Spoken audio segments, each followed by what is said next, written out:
Hello, my name's Michael Conneely, and this is the July 2020 Starwheel Astrology and Healing newsletter. And I give you really considerable detail about the astrology of July 2020. And you can see the charts for July 2020 and the ephemeris, etc., all on the July 2020 page on my Starwheel Astrology website. And please do see two other parts of the July newsletter, add-on parts to this. One is about the eclipse of July the 5th. And the second is a vastly important video and blog about the eclipse of the 14th of December, which is one of the two eclipses this year that are identical in position to the 9/11 eclipses of 2001. And I give 7 reasons why I predict that following the November election, the eclipse of the 14th of December 2020 will destabilize Donald Trump's mental functioning because of its position relative to his birth chart. And I feel there will be very difficult consequences in the United States following this, and of course extending into 2021. So do see the two add-ons and refer to the wonderful chart summary in the ephemeris in the July page of my Starwheel Astrology website. Okay, let's launch into the July 2020 overall summary. And there's a blog about this, and the blog address is down below the YouTube presentation. So I believe most sincerely the key meaning of the very difficult astrology of 2020 and of this month of July is this.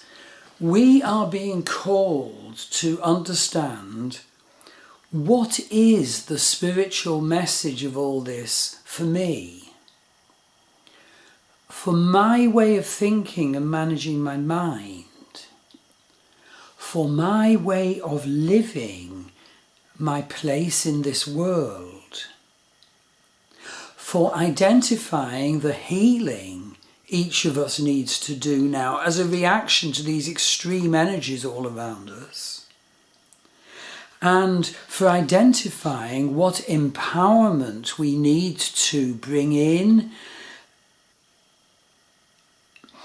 because of what we observe in ourselves of difficulty in dealing with all the effects of all the events of 2020 on the different levels, the physical level, the mental level, the spiritual level.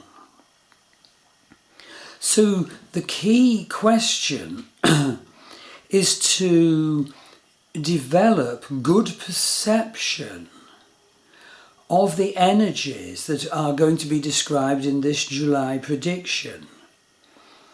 July is a little bit of a lull amidst the mind-bending energies that have already come in July 2020 and will follow July 2020. But nevertheless, July is not an easy month. I would say the eclipse of the 5th of July is difficult. And there are other difficulties, although some positive points. So July is in some way the lull in the storm. So we need to use this time wisely and carefully. We each need to take stock of what this coronavirus lockdown has shown each of us. Basically about who we are, how we need to grow, and what our ideal life pattern, our ideal ashram is, what's right for us. And basically I've very much loved the lockdown period because it's made me focus. Maggie and I are more of a team. We've got our sort of half-acre little form of farm here, becoming more self-sufficient. You know, it's been very good to focus and consolidate. How's it been for you? But as I said, it is a lull in the storm, and the first major difficulty of this year was Rahu, the North Node, going from Ardra Nakshatra in Vedic Gemini, which energy, it was the signature for coronavirus, so that signature has now abated, but of course there's huge sequel to deal with. And the point is, Rahu, the North Node, retrograded, as it always did, into the next nakshatra, Mrigashira Nakshatra, at the beginning of Vedic Gemini and the end of Vedic Taurus. And the whole point is that Mrigashira Nakshatra is ruled by Mars. And I felt immediately a rise in the Mars energies after Rahu had entered Mrigashira Nakshatra. And then, of course, all the rioting started in the United States. You know, all that is because Rahu is in a Mars-ruled nakshatra and it's amplifying Mars. And it's possible, of course, for all of us human beings to receive the Mars energy when it's amplified in a wrong way. Rioting, anger, dispute, violence, whatever, personal or social. And then the other thing to absolutely remember is that Kalsarpa Yoga is in the heavens most of 2020, and it was here a lot in 2019. Kalsarpa Yoga is when all the Vedic planets are to one side of the nodal axis. And if, say, one is the other side, well, that doesn't make it easier because that planet is isolated, especially bad if it's the moon. So Kalsarpa Yoga is a preposterous and divisive energy. Let's not mince words. The negativity of it can be used in individuals to grow spiritually, but there is such a possible propensity for divisiveness and rant. And this is what is in the heavens now. And as I say in my blog and video about the December the 14th eclipse, weirdly, or not, but by weird coincidence, Kalsarpa Yoga is also in the birth charts of Donald Trump, the President of the United States, and Boris Johnson, the Prime Minister of the UK. So they are creatures of their time, and we have to understand what the spiritual message of all these preposterous energies is. And obviously it's a call for us to raise our consciousness and not join in with the hyperblogging or the rioting, but to become stronger and more spiritually enlightened in ourselves, secure our home base, live a good life. Now, with so many retrograde planets around this time of the year, this is a time for consolidation, maybe even ending, for doing what was left undone. And it's amazing how that catches one out at the time of retrogrades. And basically do note that the Saturn retrograde is probably the most powerful of the lot, because Saturn is in his own sign, Vedic Capricorn. So especially take note of what Lord Shani, Lord of Karma, the divine face of Saturn, is requiring of each of us now. So overall 2020 is a year of divisive energies, with 2 of its 6 eclipses actually being in exactly the same degree as the 2 eclipses of 9/11 in 2001. So each of us has to use our talents to take us higher, and we mustn't feed the negativity that already exists so widely.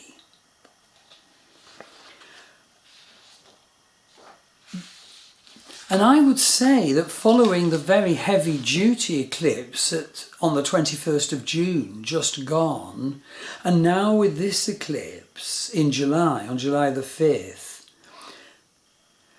I would definitely say that we each have a possibility of emerging anew. But we will need to keep detached from what's going on in the society to become clearer as to our spiritual identity. So important. Clearer as to our incarnational life purpose this time. Clearer as to our ideal way of life, our ideal life setting at this time in our life.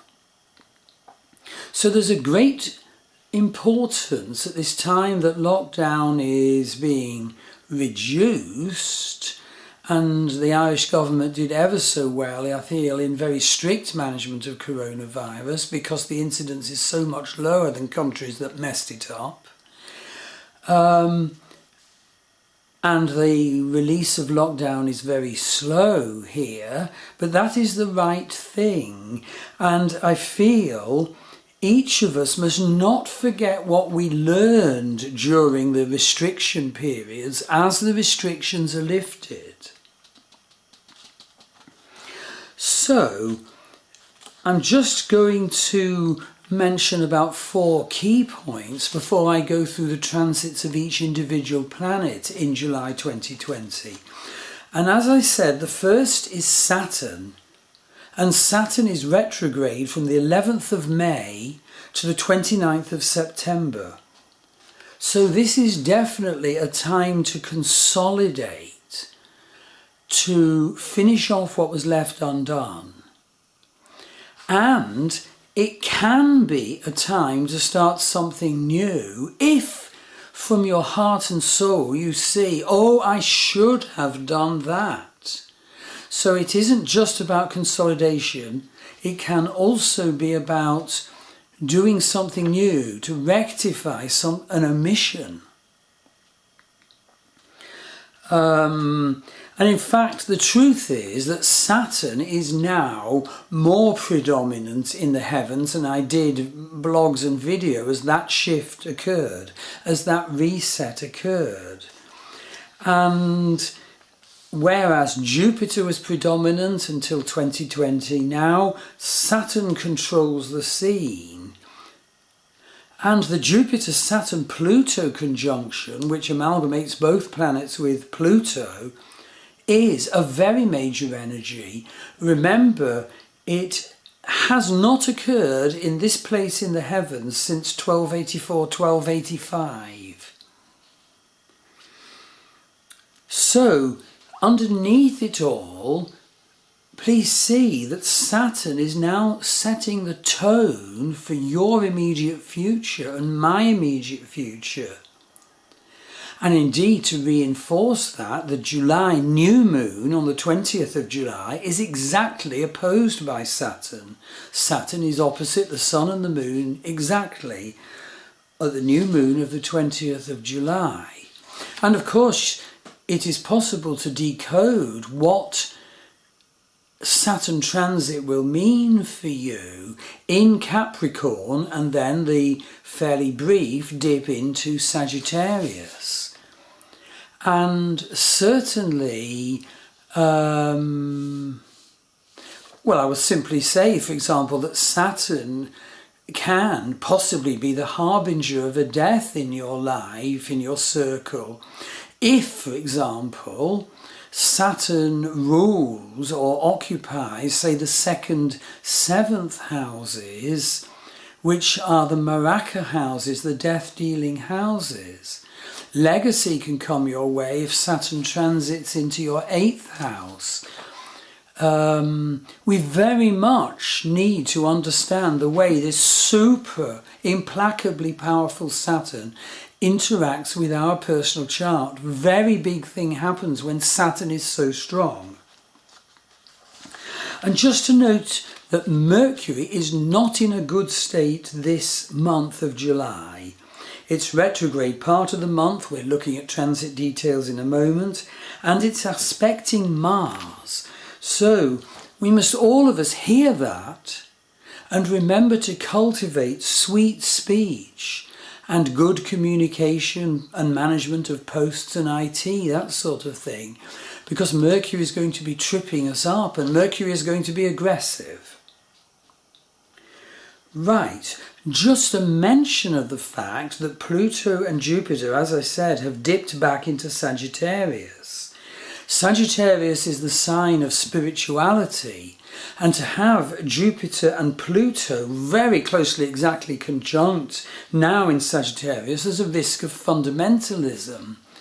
And fundamentalists could get completely out of hand if there is the divisiveness in society that is starting now in the United States.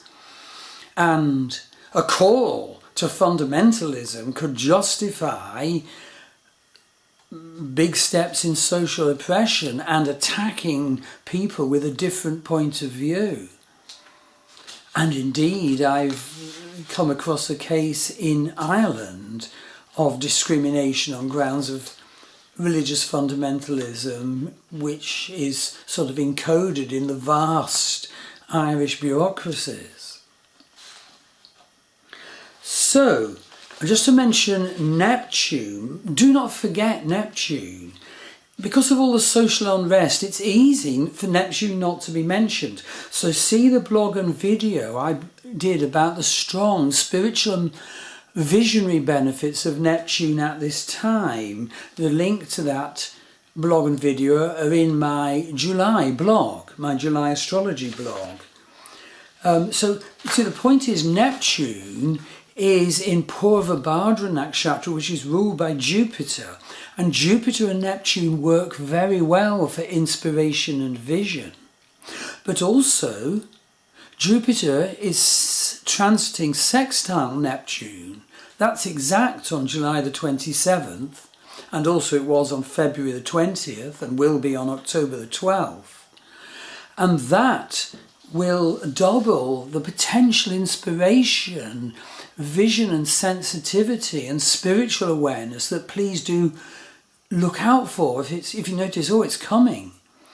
And then a very big thing also is that Ketu, the south node of the moon, is transiting through Mula Nakshatra at the moment and is about to enter the Jyesta Mula Gandanta.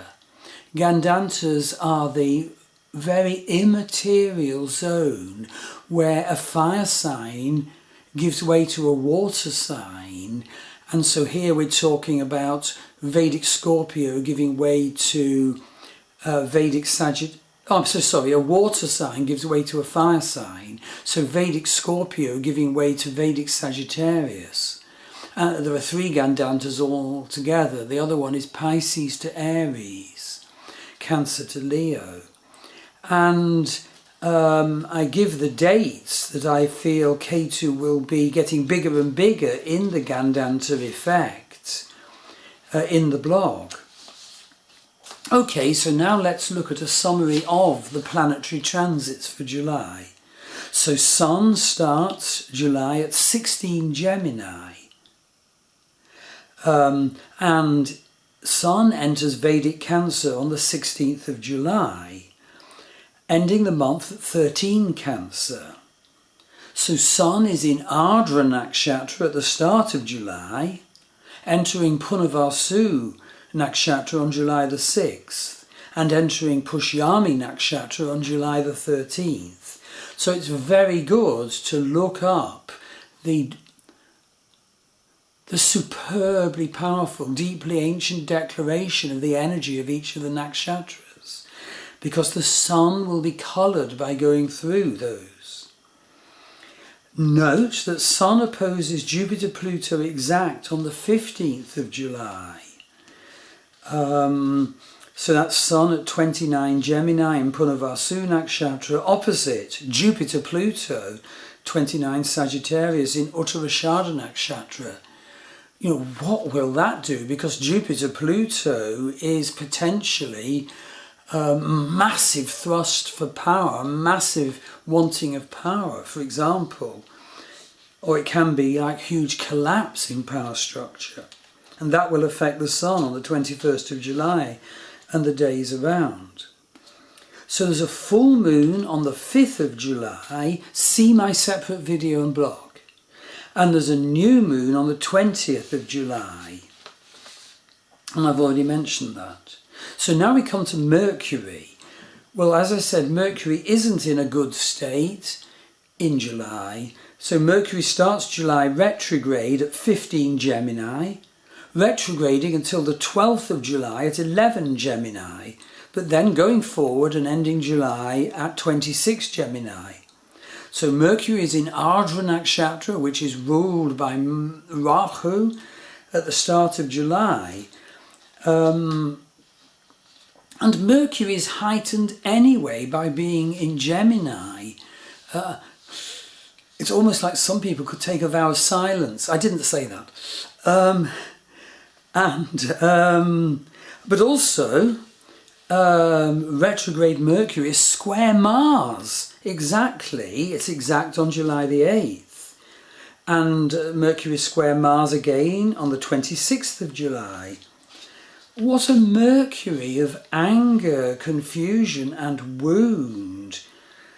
A Mercury square Chiron too at the start of July. So we must be aware of this influence in our mind, in our communication, in our management of internet and posts and that sort of thing. Cultivate sweet speech. Take care of communications and record keeping.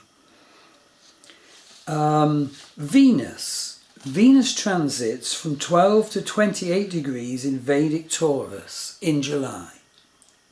Taurus is of course Venus's own sign, and Venus starts July in Rohini Nakshatra, where Venus is very strong. So this is